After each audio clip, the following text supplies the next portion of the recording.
Jes, pian on joulu, ja voisi pitää pikkujoulut.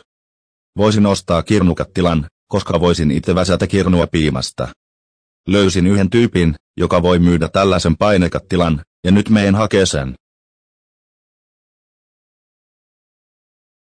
No niin, nyt kun on tällainen, niin voin itse tehdä kirnua. Voisi kutsua sekä Matin että Sepon kylää pikkujouluihin. Vois nyt mennä nukkuu, kun aamulla pitää valmistella pikkujouluja varten.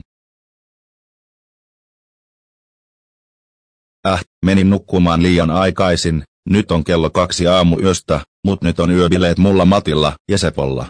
Pitää mennä ostaa piimää, koska Matti ja Seppo rakee, jos sitä ei oo. Täällä nyt sit taas ollaan, otan vaikka 7 tölkkiä.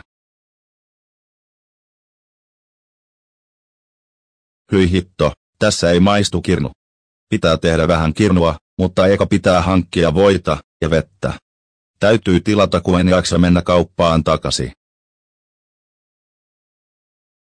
Nyt se mun tilaus tuli.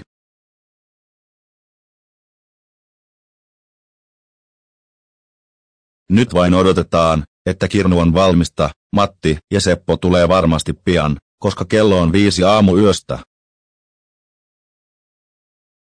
Jee, kirnu valmistui, ja sieltä ne 2 huligaania tuleekin.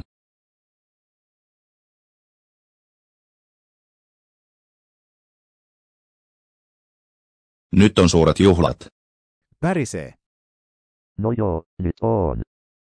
Nyt tiedämme, mitä näille tapahtuu, mutta miten kovaksi pärinä kasvaa jouluna?